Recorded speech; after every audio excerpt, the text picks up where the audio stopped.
Another small Ghana TV for Amazon for Japan, aka fûck. Abusia ewie oba so anu ade no wahye oba no wahye yebedi nkomo kakra.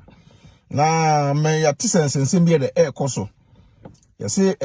abaya ya oda hoyi lady ya oda hoyi wo se opa bema obetima no aduane ayede ama no. Bema obe clean ama no. Na bema obesa no mani nyina man 24/7. Hwe ewiaso on da bia na meka se Ghana for man bebre da bia me se mesala koma ma. So enku ade mefa ya na pa. Mefa ya na ngasa he oba on e de na kire se oba timi oba abusua ba so no ase e de ba de na mo oba etimi ye ba ne e friend se oba esima 1 aduane no a 2 cleaning ene mo oba ye ka kire oba se oba ye oba me so ba so ase because ebi mo afa no ma bi se fe na efe se oba ma ne oba tie na oba je no so eno ye kwan tamo na o ma ye do matena ache o matena twempena no matena wale o mo fie baako meme na me yireti me no aduane ma me yire de edi cleaning me ye bi support me yire but not to the extent say afia wo pa wale no oba afia wo pa wale no ena afia wo pa wale na say request we beto abonte na sabio na say wa ya se kra ni mo horo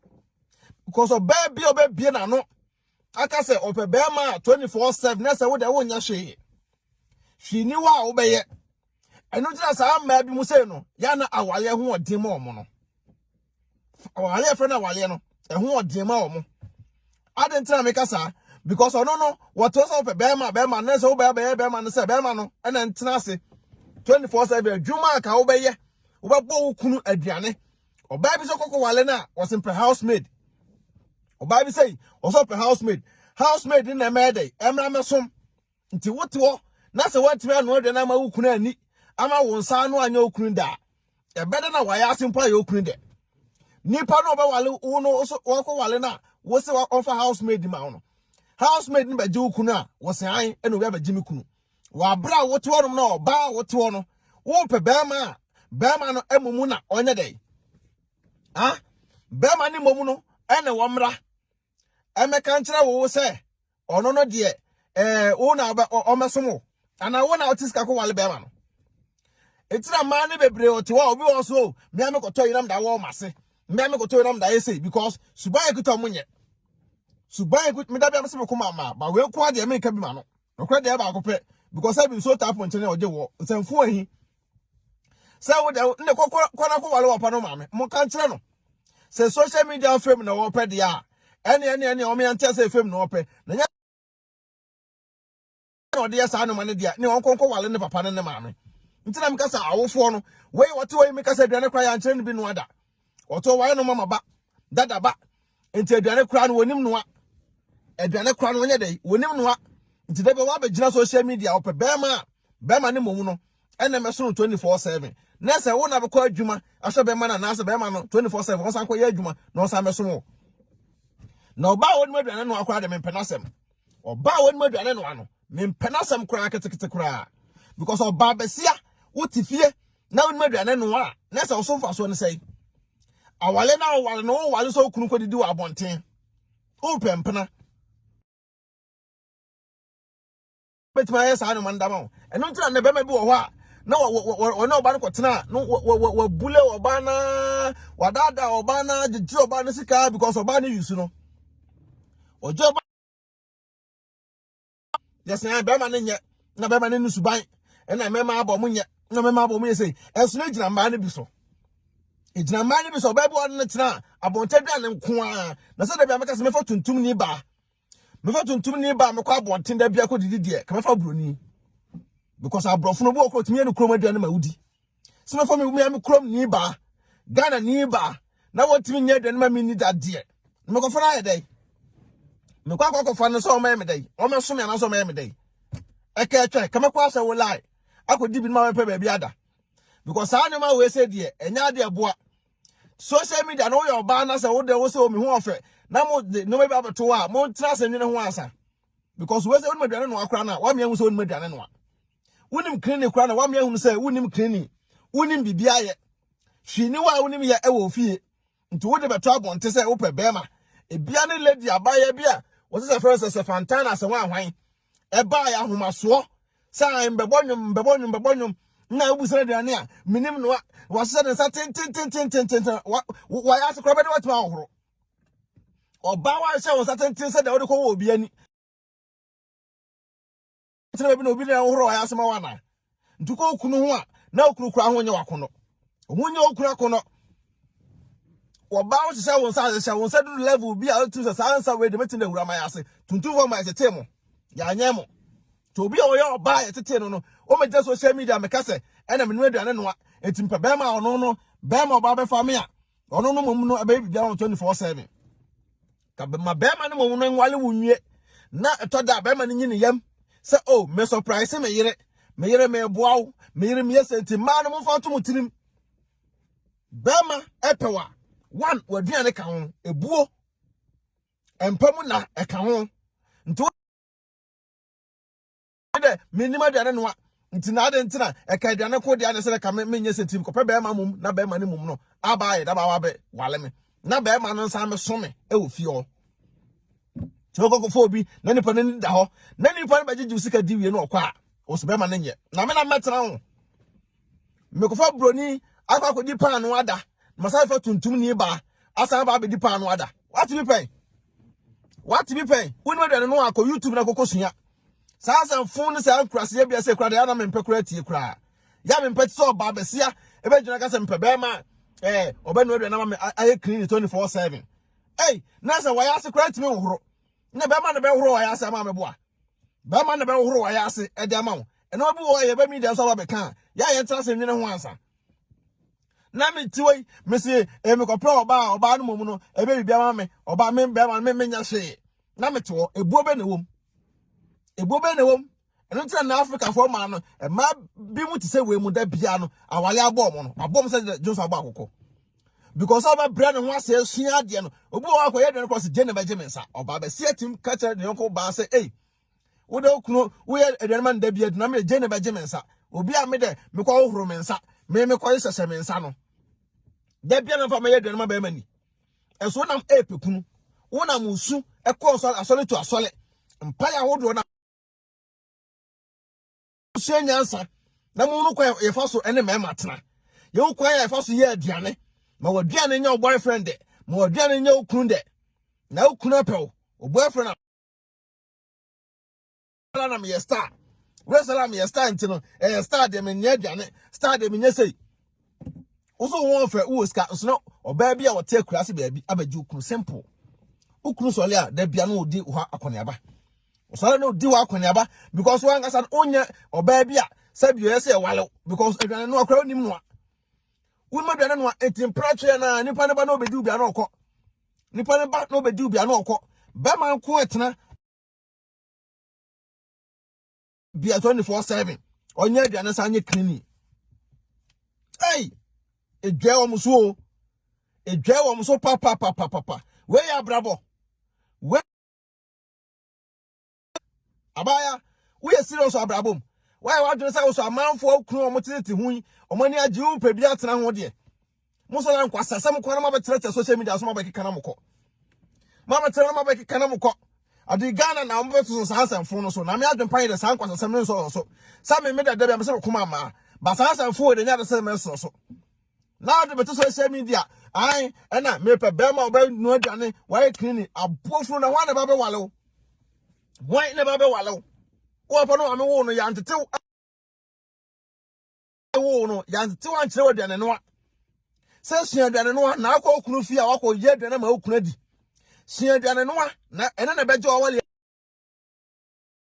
ene ye kan say oba ekom de be ma na ye aduane ma okunu di a wo wini no na so wonu aduane no a start na mu nso aduane no a ene ma bebre slay kwefo bebre enmu aduane no a na me slay osola fried rice no okoto be ma tro koto fried rice ma obi Ghana no adi no pizza koto ma no adi no pizza koto pizza ma no na wadi no simple nto trans yo ba we ya wale no obefa no se pe odi kodu dem a kan enye obefa no se pe no ba timbi ono se be ma na me clean me we de what me clean no wan gasa woni padua no timi clean no fata de bi ase oh me celebrity oh me say enu tra mo sa mo industries anu mo nyina egugu basa no aye basa say friend Bridget Otu be jina social media be kase me pe no be bi wanum na man for so eso kona ko wale wapa ene wo nua mema no mo mra wo fie emeso wo manu aduane enkiri no fie fa ma wo wate mo na mo say sa young girls from mo baso no because young girl be hu sa message we ya ade again ne be kan say oh ade a me de mati de Mr. Panyin bi abeta social media account me so me celebrating enu aduane obu a just common steal kra wotime noa just common steal wotime noa wate and a young girls be bread enim hwe ya nti da bi mo kwa wale na anya sese obi ntisika kwa wale na tamfo obi ntisika kwa wale na tamfo obi ntisika kwa wale na tamfo but the tie ne say wo na wo no nim say oh me kwa yese no we de anya say o nipa no di agora na no kra pa we nya agudie no kra Peter Matoso so ata say nim guase na oba besia eti wono woni hwe ye wo ma wo tim say oba we die wo ko ni fie a wo ye aduane onu okunu te ho mu didi bibia kama ne so ne die wotimi ye aswe young girl bi so na no wo so we mi romo de me god mother den atutu to mudin ntu no osua no wo tiete na nam so anam bone nko a nti let ni banyine no okwa awale no we nsua de papa bia wo ma duane no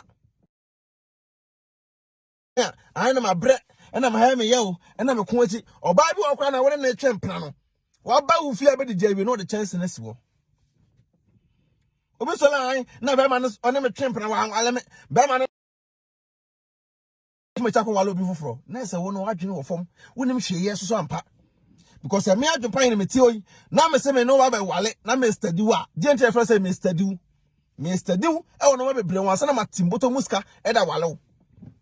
nya sa ade ne be twempra na me ba no be du bi na me ko masa ko fo ba wo foro wo nchen na me di na me ko banko a nteduru se me wale a na ma twusu ba akon ma wale no simple ena na me ne pa bre nya wale no ne pa be bre omu nya wale because ade se ko mo tena asesua sa oba tan na wo ba wiase a wo kire ne ba so no onye wo kan na o ma no otutu no udi eno ko Ghana restaurant akese oba be se ko na no mo wure be sei ase so dom no gomora boss yeso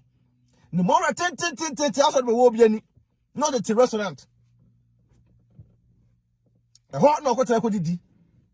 na nke bia wo ya adwuma office adwuma na adwuma bi na ye wa ma break awia na ne ka ko pe bia di anka ye fine enso be di no pa abonten awio be di abonten enwume so be di abonten tin last time nyina no chilling ko a ababo bone nko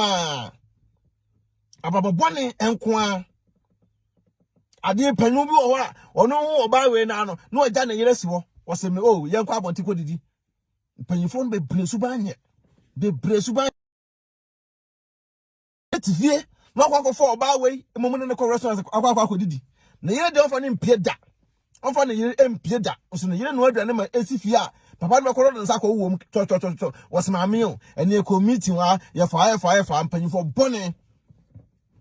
e ka obi na sa ma we mu timbe gira social media na obetututo manum abeka sa an e na me pe be ma obe clean o papa na dika kokko wale na papa me clean ma because ona wale o ma me ona ko fa o ma me a e be mo ntima amount tie kama ntitie fun na e be o de ma wo no enti na to otirimu a suanyansa na ya oba onye oba fun na o sa be gira abeka se ya oba bi watim so oba we die enkoyi nti na ne wo kan me de to be frank onye sa ma ne bi nti suanyansa na no suaduane no aka wabra bon suaduane no so ka wabra bon na mo tu sa young girls o mo banefo young girls o mo sisi no mo tu to mo fo no so suaduane no wo fie o mo suaduane no e wo fie o bible wo kwasra no boyfriend na o se ne dem mitimi nya aduane because onim no ono de ne enkyere nko because wo anya ne ho time antra kitchen anya aduane ene na ensu afiri no ma me wo when yes atam no antra kitchen enso da no afri no ma me wo dabi de onimu ya na say oh me boyfriend bi afri me ti da bia na Ghana girls no on boys bet 20 mba ba ko ne boy bet 20 osole dey a kotidie you be dina because on person for be ma ba ko on person for be ma ba ko ne boy di kwadwo ne boy di kwamna ne boy di yaw ne boy di kwaku enti awiei kwaku be fa no kodidi a owie ya na yaw so be fa no enti da bia so be am de to no so ba bone no mde Ghana man no ti sabi be da na mokra no matimi e man netima ko so ti Ghana man no eno me nko an da so what eno me nko an da Ghana man so because a man na omo sisu na omo ta bobo papa e ma young girls no mu ba no esua no omo sa abrabo no akohwibra nko a no dwale no asa pe una so ko tena office so nko adwuma aso ko office so nko adwuma no nam obetimi so akọ trek or pe boys keke unu sene pa oba we na mabote unu sene pa o mini boyfriend oboa hu oba Ghana sene pa o mini boy oboa ofiri ni boy ni fie na eba obeje so de kakra so nti na Ghana girls mo pa adwuma o kai se adwuma ni man ni nti hu se onu hu so obi so semina eton obi so aiso teton anu osire nipa no za nipa no ene marriage material wo so yi koton a na osire sa nipa no so na to no ya wo se pe Sami pe bema onu betima cleaning bema obetima aduane 24/7 da mamadi uti so ma pampa so kona kofa o papa no ma me ene obusuafo to mumumla me tena ofie me yesa anu ma this time crowd sa kaya yo kura no sa anu ma kura mpo de sa this time ya kofa house girl no sa anu ma kura de ese ketwam kura and now friend sa wanga sa wu nipa won say broni ye bra Germany kromo na Germany kofa ne ko Germany ni say obesom no ofie oya bawa oye be ya bawa e wo fia ma no wate obeya bawa e wo fia ma no se muhunu akwa na ya ba na se wo de wo so nsu aduane no a na ti wiase uti wiase a na se wo so pekunu pade a e na be boss na jinso ba akokọ no ya to a ye hu a ye beka ye hu ya na meka because what else dwene ho asa anyo ma bi se we mu ka na young Omon paid my young girl Ghana obia person your nurse ko omon pay bre obia person your nurse bre pay we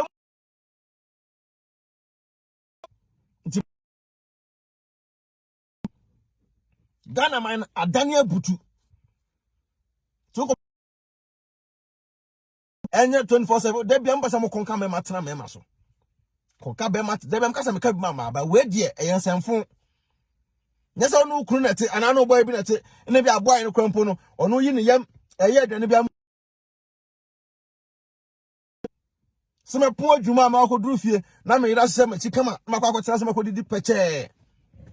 ti one day usu ye bia ma oba na enha adwane ba we ti wo ntuba se oni be matia awale na nkoso da awale no enkoso da because adwene gasa na woni tirimo de ko awale na se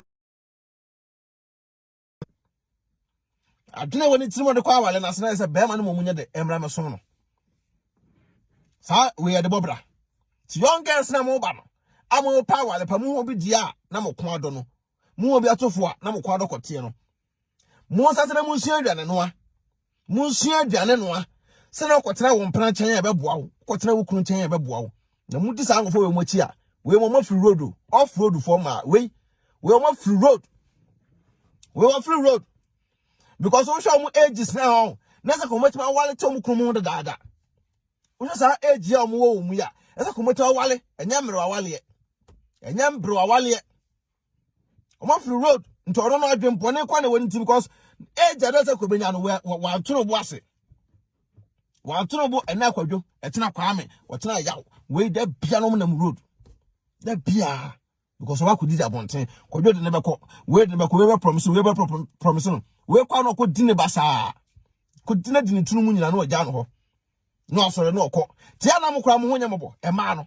ya mo nkasa mo honya mo mobo ko tie bia be ko mo ham nti wo se group of boys mo ba boys ne bi abaya for omunya say girl na for pe obi abedi ni bi nti omunyina di usia na wo twam na hu ma say na ho ye wo say na ho ye wo mema do mo ye ba do mema ye smart we are for no na fo nyom bedi nso na wonim so mo ye na fo so wi anya kwetara bi na mo serew nti oba de sinda ne noa na ma wadwene mu no because mo ye mema mfem pade Ghana for man na ma ba ma ham to say ko Ghana kroma ma ba ma ham to say yem padwuma ye ti yale fon na atete se ho yale fon na atete se na me celebrate na me say on padwuma ye empa papa bi mo abusunya ya dem besi na me adon be sa ate adwumpan nka bi na sa ansem fon o se kra dem bu kura fukura mon kan kire so onko sua aduane no a on sua aduane no a se obenya be mapa na tena sa ankwase asem o beta social media no mudi no de nya de be bo o mo ndamase